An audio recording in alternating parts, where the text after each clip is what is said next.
지금까지 이렇게 발표를 다 들었는데 저희가 이제 몇 가지 그 질문을 좀 할까 합니다. 먼저 이효성 국장님한테 하나 드릴게요. 현재 시행하고 있는 그 고용 유지 관련 제도를 다양하게 이제 소개를 해주셨는데 공단 입장에서 볼 때 장애인 근로자 지원센터에서 가장 시급하게 해결해야 될 고용 유지 방법 그거는 무엇이라고 생각하시는지요? 네. 아까 문희원 센터실장님이 말씀해 주셨듯이 어떠한 그 장애인의 고용 유지를 위해서는 뭐 한 가지 뭐 꼭 중요하다 이런 것이 단선적으로 있는 것이 아니라 한 아이를 키우기 위해서 한 마을이 필요하고 또 구슬이 서말이라도 깨워야 보배라고 이러한 부분들을 좀 통합적으로 할 수 있는 어떤 그러한 부분이 필요한 시점이라고 생각합니다. 어, 그러니까 최근에 그 방배동에 있는 발달장애인 그 사건이 아마 이렇게 인터넷, 그러니까 들을 보셨을 텐데, 그 방배동에 있는 장애 모자가 있었는데, 여러 가지 사회 시스템이 많음에도 불구하고 그 어머님이 돌아가신 지 7개월이 지나는 동안 아무도 발견하지 못했고, 거기 사회복지사와 무수한 프로그램, 방배동 참 우리나라 좋은 동네인데요. 이러한 부분에 있었음에도 불구하고 또 그 발달장애인 분이 정말 이수역에서 몇 달 동안이나 그 한 자리에 앉아서 이렇게 뭐 국어를 하셨다고 하는데 수많은 사람이 스쳐 지나갔음에도 불구하고 아무도 그 안부를 묻지 않았다. 그동안 이제 그런 기사가 되게 가슴을 울렸는데 장애인분들이 또 취업 후에도 여러 가지 어려움이 있지만 그러한 부분들을 되게 중점적으로 들여다보지 못했다. 저희들이 취업에 좀 실적에 너무 급급한 나머지 들어가 있는 사람에 대해서는 어떤 그 안부를 묻지 못했다.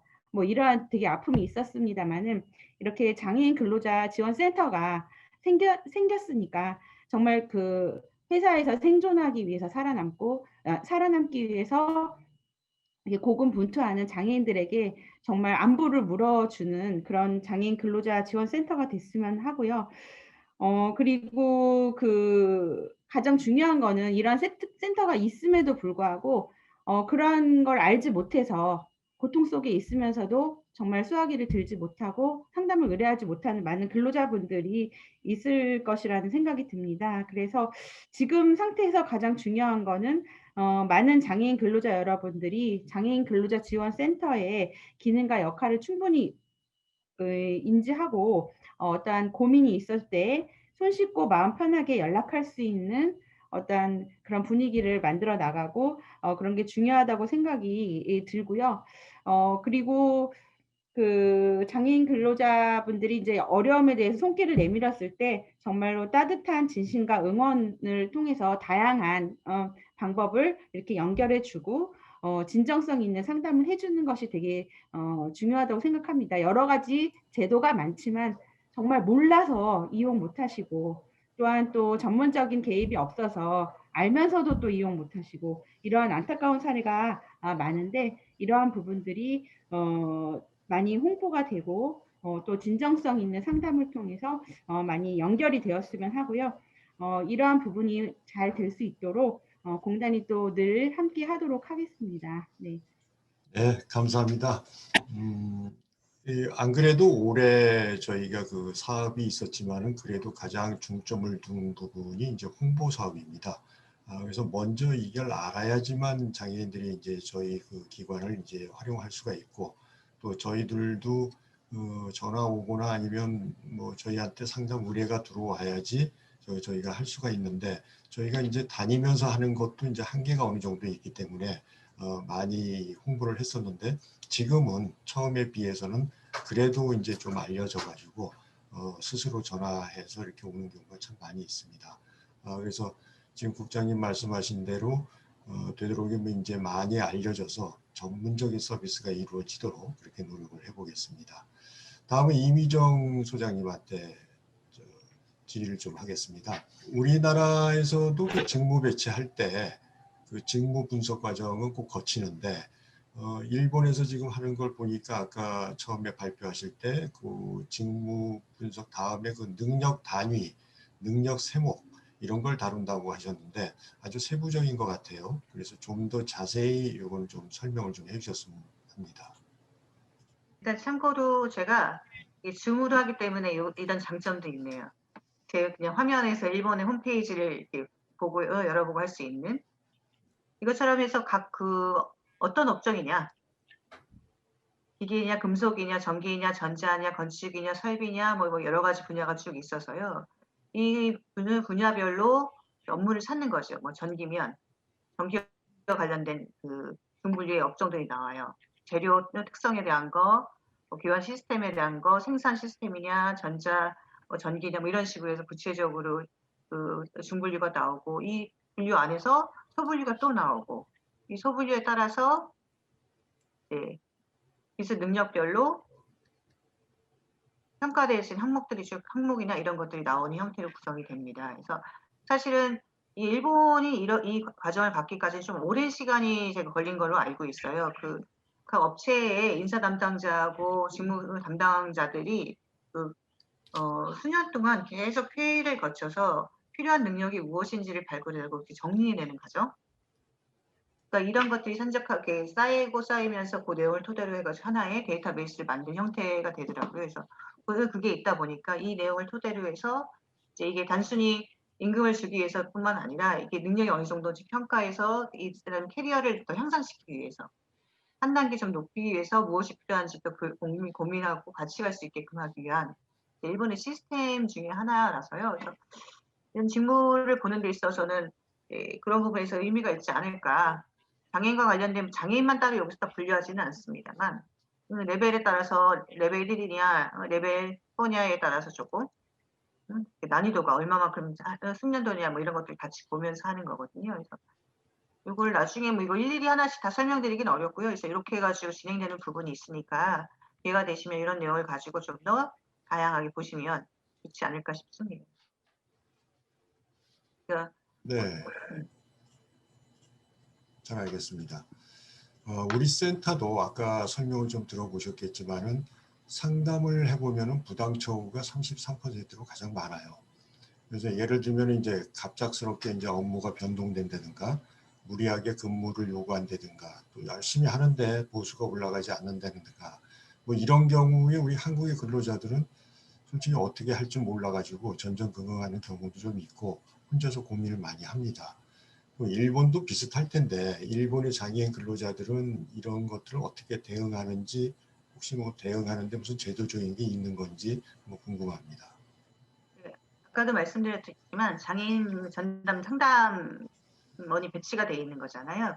뭐 직원층이 선임할 수도 있고 이분들이 원래 이제 인사 담당자를 주로 하는데 이분들 자체가 처음 고용이 됐다라고 하면 배치되기 전에 사전 협의 과정을 다 거칩니다.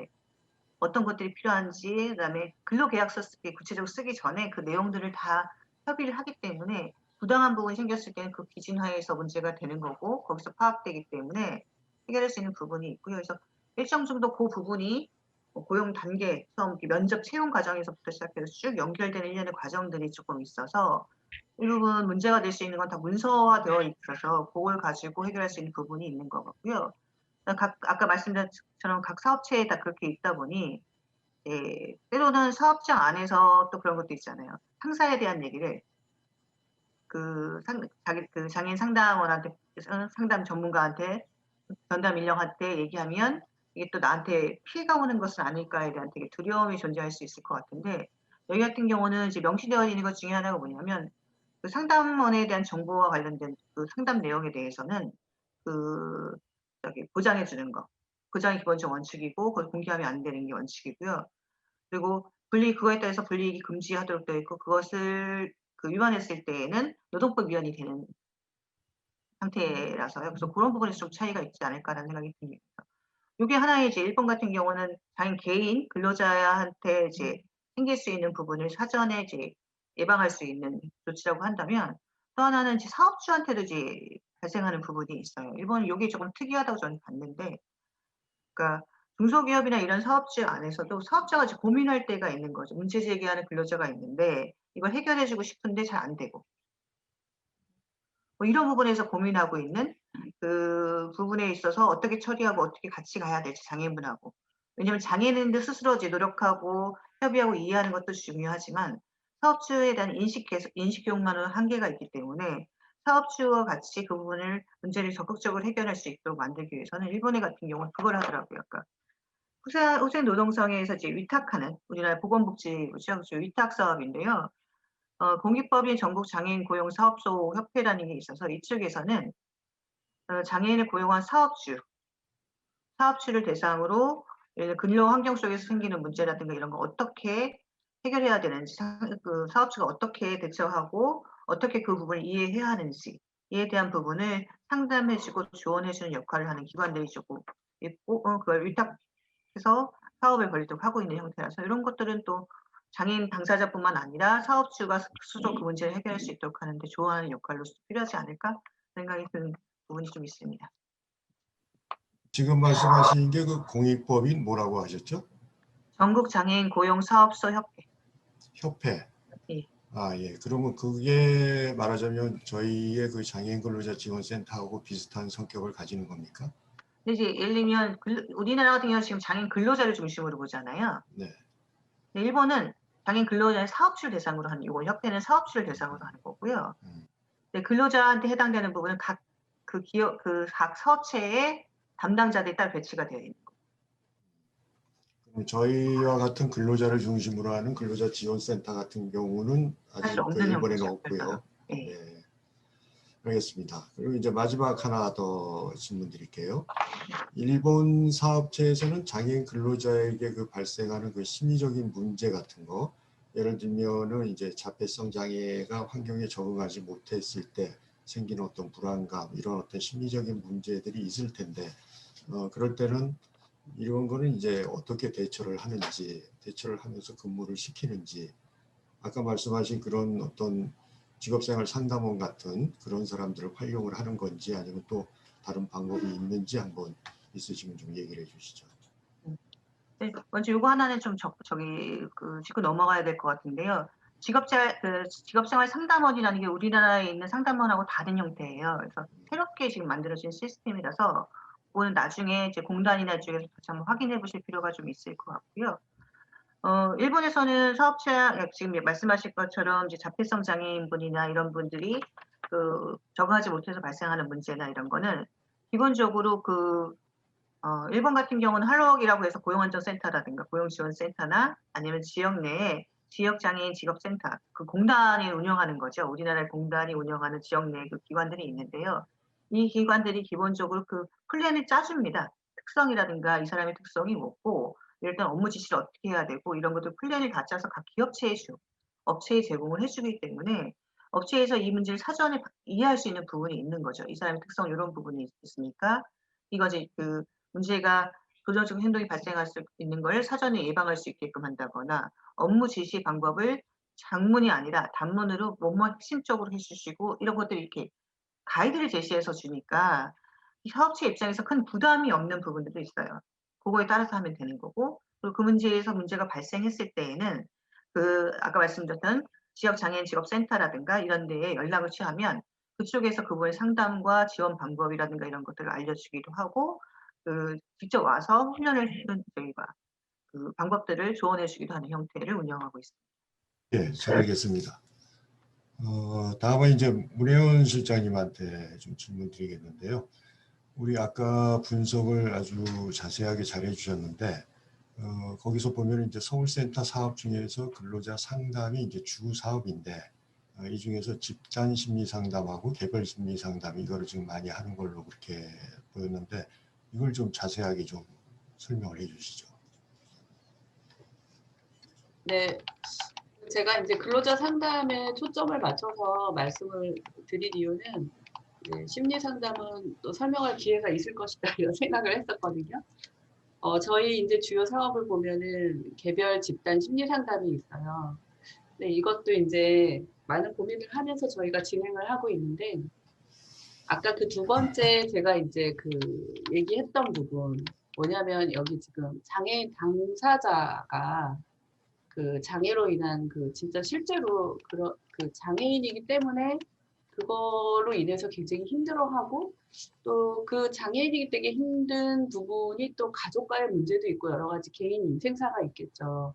근데 결국은 이제 결론은 뭐냐면 그걸로 인해서 직장 생활을 못 한다라는 거예요. 그게 이제 저희의 결론이고 그래서 이분이 직장에서 고용 유지를 하기 위해서는 이 문제가 해결이 돼야 되는 거예요. 그게 가정일이든 자기가 가진 내적인 문제든. 그래서 저희가 이제 센터를 개소하고 나서 그 치유상담대학원 대학교하고 MOU를 맺었어요. MOU를 맺어서 거기가 이제 그 어떤 마음의 문제를 해결해주는 그런 이제 상담소가 있어요. 그 학교 부설로. 그래서 거기에 이제 교수님들이 실제로 이제 심리 상담을 하고 있어요. 그래서 올해는 이제 집단 심리 상담으로 해서 제가 이제 장애인 근로자 상담을 했던 분들하고 또 새로 신청하신 분들 해서 5명이 이렇게 한 조가 돼가지고 5번 심리 상담을 받았어요. 집단 심리 상담을. 그리고 또 하나는 집단으로 자기의 문제를 이렇게 다 내놓을 수 없는 분들도 있잖아요. 이런 분들은 지금 거의 이제 사회기가 넘어가는데 개별 심리 상담을 받고 계세요. 이제 저희 쪽에 오시지 않고 그 상담센터에 가고 이제 제가 매번 이제 전화해서 상담 잘 받았는지 그런 부분들을 이제 체크하고 있죠. 그러니까 이 개별 심리 상담을 받으시는 분은 이제 다 근로자시죠. 근로자인데 지금 굉장히 중요한 거예요. 이분의 심리적인 부분이 해소가 돼야지 이 직장의 모든 문제가 이제 해결되는 거죠. 그래서 그쪽에서 또 그 업체 거기 대표 그쪽도 팀장님도 공식적으로 시간을 허락해 준 거예요. 그래서 일주일에 한 번씩 나와서 이제 상담을 지금 받고 있어요. 그래서 이게 그냥 이렇게 이렇게 이제 뭐 형식적으로 하는 그런 뭐 심리 상담 이런 게 아니라 정말 제대로 이제 심리 상담을 하고 있거든요. 그래서 이게 조금 입소문이 퍼져서 이제 그 어떤 지방이나 이쪽에서도 요청을 해오시는 분들이 있어요. 근데 이제 올해는 신청을 받지 않고 이제 내년에 조금 더 이제 좀 그 대상을 늘려서 저희가 그 심리 상담을 하고 있습니다. 네, 이상입니다. 네. 그리고 하나만 더 여쭤보면은 근로자 상담이 지금 153건인데 노무사의 도움을 받아서 처리한 것은 약 한 30% 정도 되는 것으로 알고 있고요. 그렇다면 나머지 70%는 어떤 종류의 상담인지 한번 얘기 좀 해주시죠. 네, 저희 이제 근로자 상담이 실제로 이제 그 저희 리플렛에 나와 있는 걸 보면은 뭐 굉장히 그 정보 제공 차원이에요. 그래서 뭐 내가 이제 노무법에 대해서 알고 싶거나 어떤 직장에서 일어나는 뭐 산재라든지 이런 것들인데 실제로 상담 와서 저희가 노무사님에게 도움을 받아서 그렇게 상담을 해결했던 게 30%고요. 70%는 나머지는 고충이에요. 거기 뭐 어떤 노무나 이런 거 플러스 더 큰 비중을 차지하는 게 개인의 그런 어려움이에요. 그래서 사실 이거를 저희가 이제 시간이 좀 많이 들긴 하지만 직접 방문도 집도 방문을 했어요. 방문해가지고 예를 들면 이제 지적장애인이 분이신데 집에서 너무 무료하게 지내시는 거예요. 그러니까 이분은 고용 유지도 중요하지만 막 되게 비대해지면서 직장도 안 나가려고 하는 거죠. 그래갖고 저희가 그 시간 관리, 시간표를 짜주고 시간 일정표를 만들어서 지원을 해줬어요. 그래서 이제 그런 식으로 저희가 실제로 노무나 그런 어떤 실제적인 정보 제공은 약 30%고 통계를 내면 나머지는 그런 식으로 정말 총체적인 지원 이런 거를 통해서 고용 유지가 아까 70점 이렇게 된 거가 사실 그런 부분이 더 많이 차지하고 있다라는 걸 좀 말씀드리고 싶어요. 네. 오늘 패널들의 말씀 잘 들었습니다. 지금 오전에 했던 그 일부에서는 고용 유지에 대해서 그 장애 유형별로 여러 방안을 들었습니다. 그리고 또 지금 하고 있는 이 2부에서는 공단의 이호선 국장께서 고용 유지를 환경적 요인하고 개인적 요인으로 접근해서 저희 지원센터가 나가야 할 방향에 대해서 말씀을 해주셨고, 또 이민정 소장께서는 일본의 고용 유지 제도를 아주 상세하게 소개를 해주셨습니다. 저희 서울장애인 근로자 지원센터는 오늘 각 패널들께서 조언해 주신 내용을 토대로 해서 고용을 유지할 수 있는 프로그램을 계속 개발해서 발전해 나가겠습니다. 오늘 참석해 주신 패널 여러분께 감사드리고 이것으로 이제는 고용 유지다는 주제로 마련한 좌담회를 마치겠습니다. 감사합니다. 고맙습니다. 감사합니다.